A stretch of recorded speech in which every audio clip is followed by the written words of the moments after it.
السلام عليكم، يا رب دايما تكونوا بخير. النهارده ان شاء الله هنجهز مع بعض طريقه عمل البيتزا، ازاي نعملها بالعجينه الاصليه، وهنعمل كمان طريقه عمل صلصه البيتزا المظبوطه اللي تخلي طعم البيتزا بتاعتنا حلو جدا. يلا بينا نشوف الفيديو ونشوف المكونات. بس قبل ما نبدا الفيديو يا ريت ما تنسونيش في اللايك والاشتراك في القناه.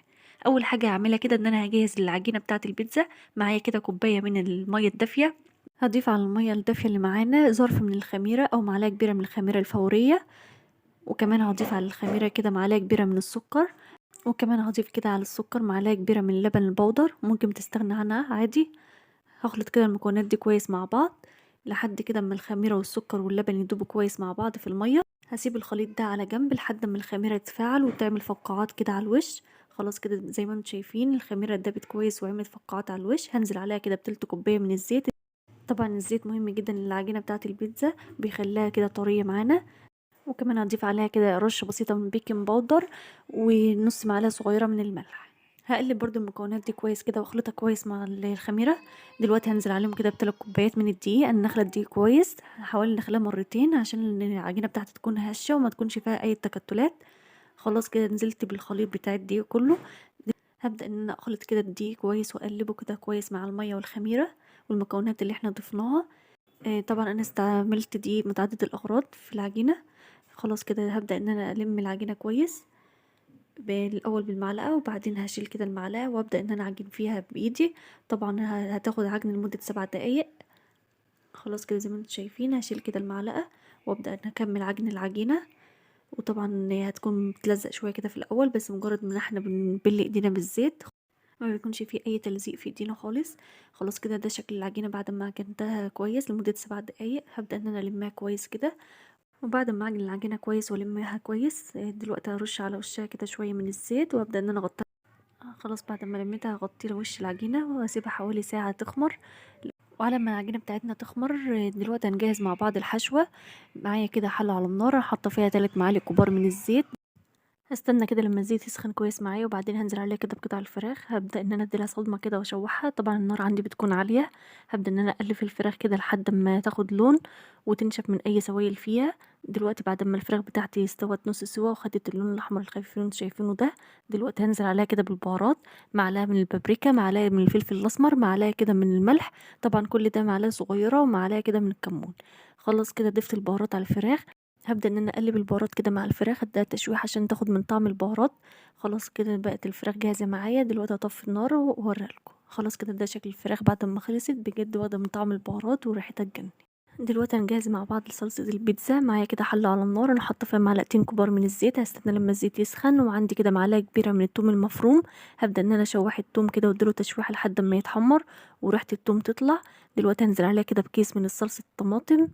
ابدا ان انا اقلب الصلصه كويس كده تقليبتين مع الثوم. وطبعا بكون مجهزه عندي عصير طماطم، عندي عصير 4 حبات من الطماطم انا فرماهم كويس ومصفيهم من اي سوائل فيهم. خلاص كده دلوقتي ضفت عصير الطماطم اللي احنا فرمينه مع بعض. خلاص كده هديله تقليبه برضو مع الصلصه اللي احنا مضيفينها والثوم.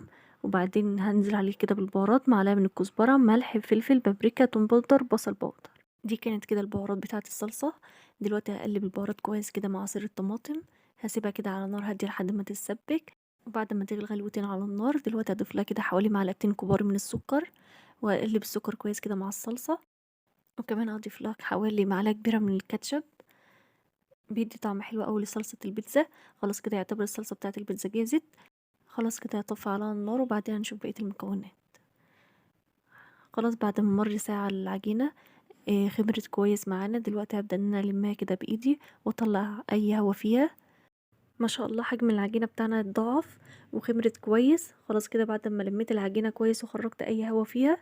طبعا العجينة دي ممكن تعمل 3 صواني مقاس 28 او صينيتين مقاس 32. انا المرة دي هقسمها بس على صينيتين. زي ما انتم شايفين كده هاخد كرة من العجينة وابدأ ان انا افرد العجينة كده زي ما انتم شايفين. وطبعا احنا بنفرد العجينة من جوه لبره عشان الحوافي بتاعتنا ما تكونش رقيقة قوي وتحرق معانا. خلاص كده هبدأ ان انا اجيب شوكة وانغز العجينة كده من النص عشان لما نيجي ندخلها الفرن ساعة التسوية ما تعلاش معانا من النص وتبقى منظرها مش حلو. خلاص كده بعد ما نغزتها بالشوكة هجيب كده حوالي معلقتين كبار من الصلصة اللي احنا جهزناها مع بعض، وابدأ ان انا افردهم كده بالفرشة على وش العجينة. وطبعا في الوقت ده بكون مسخنة الفرن على اعلى درجة حرارة حوالي 200. وهبدأ ان انا احط العجينة كده لحد ما الصلصة بتاعتنا تنشف وتتشمع معانا. وعندي برضو الصينية التانية اللي احنا جهزناها مع بعض، هبدأ اعمل نفس الخطوات، هفرد العجينة وبعدين احط عليها الصلصة بتاعة البيتزا، وبعدين ادخلها على درجة حرارة لحد ما الصلصة تنشف. خلاص كده ده شكل العجينة بعد ما طلعت من الفرن والصلصة قد ايه ناشفة على وشها. هبدأ ان انا اجيب شوية كده من جبنة الموتزاريلا واحطها كده على وش الصلصة.